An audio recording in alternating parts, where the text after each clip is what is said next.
This is great. David, welcome. Oh, really? Bonnie Bassler, I recognise that face. Hi. Can't wait for your talk either. Willie, I've been looking forward to meeting you too. I can't wait to hear your talk. Because this is, you know, a bigger and more dramatic setting than TED has ever been in, we thought it would be good for all of us just to come in, spend a bit more time, feeling the vibe, and getting used to it. And you don't necessarily script out exactly what you're going to say, but as long as you know. I script it all. I spoken to him and I spoken to you. Yeah, and I can kind of relate to Catherine the less. So that we always try and get it consistently correct for you. At 2 minutes, the light, it turns yellow.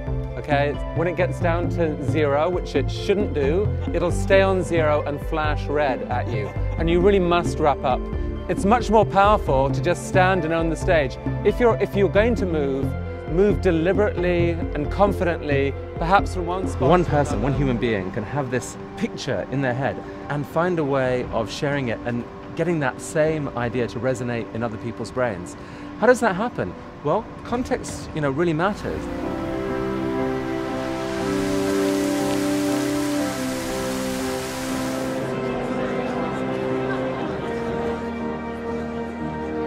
What happens in these talks is that you have this extremely intimate encounter where you're sharing something to this darkened room full of people who are all, in this arena where the doors have been shut and you're either in there or you're not. And once the doors are shut, everybody's going to share this same experience. And then all of a sudden it gets broadcast.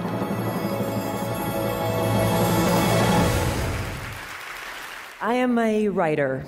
Writing books is my profession, but it's more than that, of course. It is also my great lifelong love and fascination. Right away, we wanted to raise the production values, and that has to do with how we light everything, how we shoot everything, how we rehearse with the performers. We have 5 cameras circling around the speakers, 2 looking back on the audience. We've got 1 camera this year that's on a crane, so it can just swoop in over the audience straight up to the speaker. All the talks are limited to 18 minutes. When you begin, there's a huge countdown clock. The moment you say, I'm glad to be here, it's 17:58. And you say, God, why did I waste 2 seconds with that? And then it's counting down the whole time. Finally, you get up on stage and it's too bright and they didn't get that thing right, but you got to go, you don't get a do-over. And if you do it right, then 18 minutes later, you made an impact.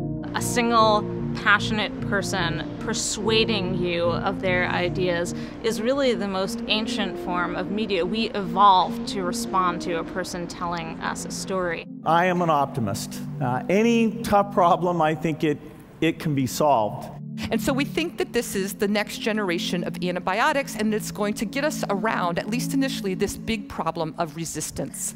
I think people want to be allowed to be virtuous. You don't need permission from people to lead them, but in case you do, here it is. They're waiting, we're waiting for you to show us where to go next. And on this axis, I'm showing dollar per person in income. And the size of these bubbles... I wanted to show that the world is changing faster than anyone had understood. And I wanted to show that if we make statistics available in a new visualized format and a searchable format, it would change the world. And I was asked to speak here. I thought it was an insult. And I said, no, I'm not going to Hollywood to talk about entertainment. I'm a serious person. And June had to phone me, and she had to come and have breakfast with me and convince me to come here. And finally, I accepted it. And then it changed my life. I usually have 90 minutes to present. I present a lot. I'm comfortable on a stage. I'm comfortable with a big audience. So that wasn't the issue for me. 18 minutes was going to be the issue. The first part was easy. The second part was the morning of the stroke. That was easy. It was the last 6 minutes. Do I teach? Or do I hold the space of what I had created with the morning of the stroke?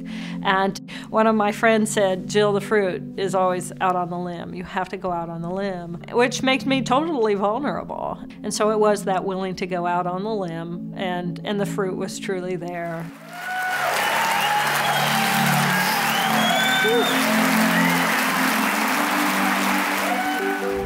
Camera 1, are you there? Camera 2, are you there? Check. Oh, we're going now. Stand by camera 4. Dissolve to 4. Go. Stand by 2. There's something about the organization and choreography of TED that generates an intensity in the speaker and in the carving out of their work. And that focus and that intensity has an enormous effect on the extent to which an idea actually takes communicable shape.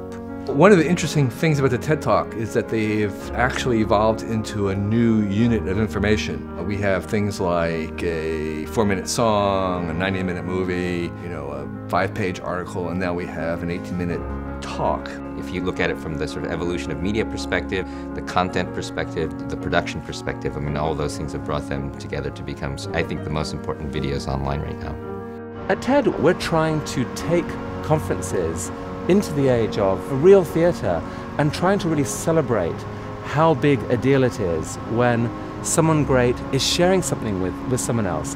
And if you can capture it the right way on stage in a dramatic setting with an audience oohing and aahing and gasping in the background, then people who are listening to it, even by themselves on a computer, they get excited. They tell their friends, the idea spreads all over the world.